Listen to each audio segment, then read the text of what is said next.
Hi, I'm Tim Sales. How do you determine what is valuable information? Do all authors have the same value to you? Well, of course the answer is no. Everyone knows the answer is no. But if you were to ask people, what method do you use to determine if what you read or hear is valuable or not? You'll get some pretty goofy answers. I had a lady actually tell me that she determines the validity of what she reads based on whether the information is balanced. Meaning if the author gives credit to both sides of an argument, then she believes that content to be true and valuable. That's pretty goofy because based on her belief, if someone is absolutely certain about their subject, she doesn't trust or value it. Another person claimed that it depends if the website or presenter looked professional. That too is goofy and can lead one down many wrong paths. My former profession was underwater bomb squad. The information we operated on meant life or death. I learned there how to place the correct value on what I read or heard. My desire here with this short clip is to share with you how to determine whose advice to take. The very first thing you need to determine from any author you're reading or listening to is whether you're hearing their belief on the subject or is what you're hearing provable fact. I'm saddened at how people will read a person's belief on a subject and forever operate their life as if the author gave them provable information. I remember a history professor giving the class his religious beliefs as if it was factual. The sad part is there were people who took that professor's belief mostly because he appeared to be an authority to all of us. But the information he gave us on religion was his beliefs only, none of which was provable. That being said, you have to be very careful in reading or listening to statements of so-called facts that mislead you. As an example, I recently read, your odds of making big money in network marketing are lower than winning at gambling in Las Vegas. Well, factually, the highest odds you can get in Las Vegas is the roulette table at slightly under 50-50 odds. So the author's statement is true. But how the author tricked you was by implying that making money in network marketing is based on odds or chance. It's not. It's based on performance. So the whole statistic is actually irrelevant. Had the author actually succeeded in network marketing, he would have known this. The author also tricked you by taking the statistic out of context. The author didn't tell you that no business venture in the world will give you those same 50-50 odds.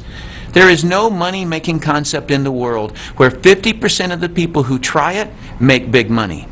So, while his statement sounded factual, it was misleading. But probably the most helpful concept I can teach you is that there are three types of authors of content. Just so you know, my use of the word author includes both written and spoken communication.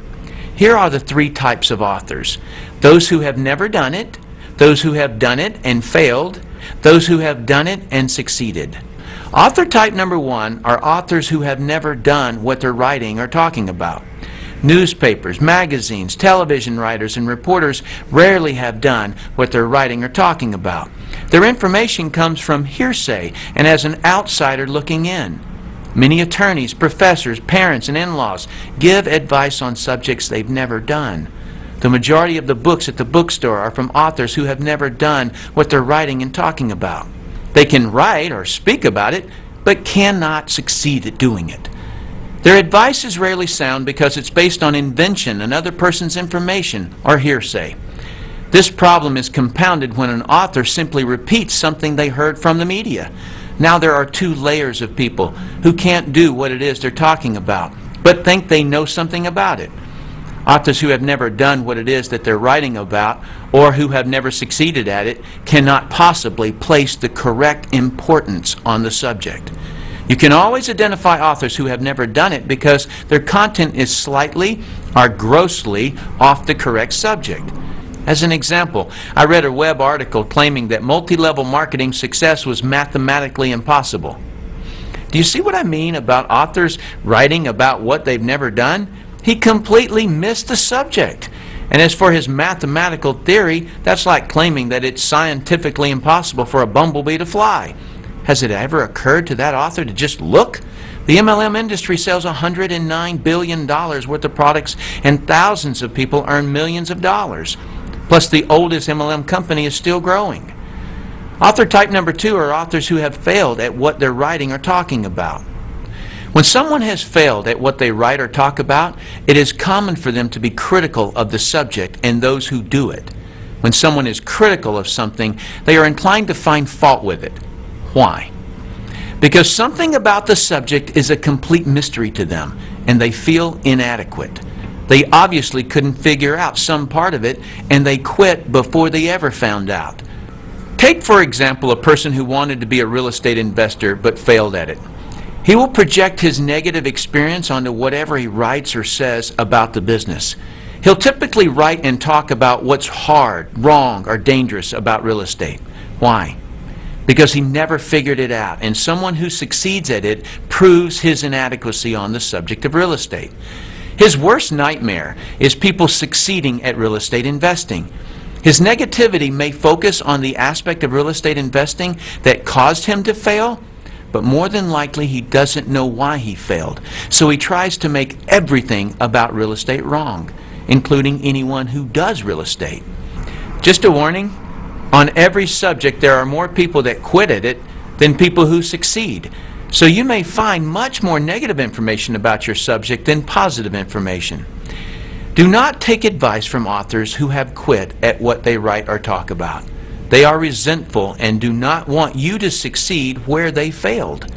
Others' success only proves their inadequacy. They may claim that they only want to protect you, but in reality, they only want to protect themselves from a sense of failure by preventing you from trying and succeeding. Author type number 3 are authors who have succeeded at what they're writing and talking about. If an author has succeeded at what they are writing or talking about, they are a valuable asset to you, and their advice is worth listening to. They know what is important and what is not important about the subject. If you hear information from author type 1 or 2 that concerns you, ask author type 3 to explain it to you. They will be able to explain things and categorize the information so that it's logical. Please note that there is a vast difference between someone who has been successful at their subject and someone who has been merely educated about it. Just because a person has studied a subject or has been doing the subject for 20 years doesn't mean they can successfully do it.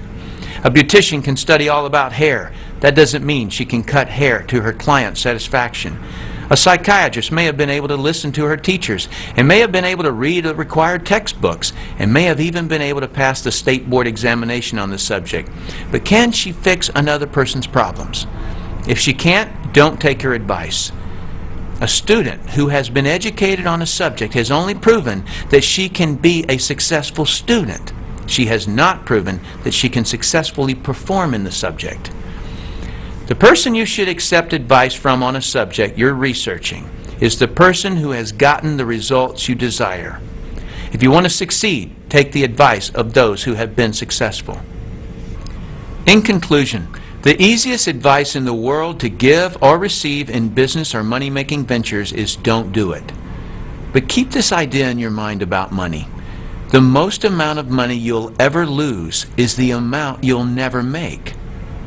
Let's say you're looking at a business where you can make $1 million a year that requires an investment of a few $1,000s.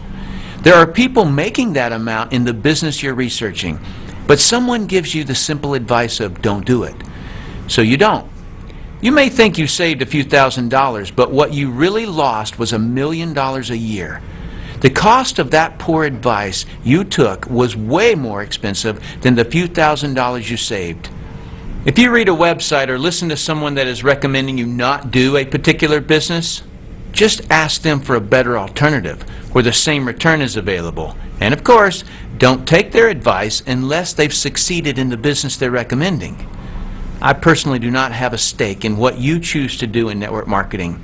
But being someone who has been financially successful, it's heartbreaking to me how many people are stopped or derailed by some author who doesn't know what they're talking about and shouldn't be giving advice on something they haven't been able to succeed at.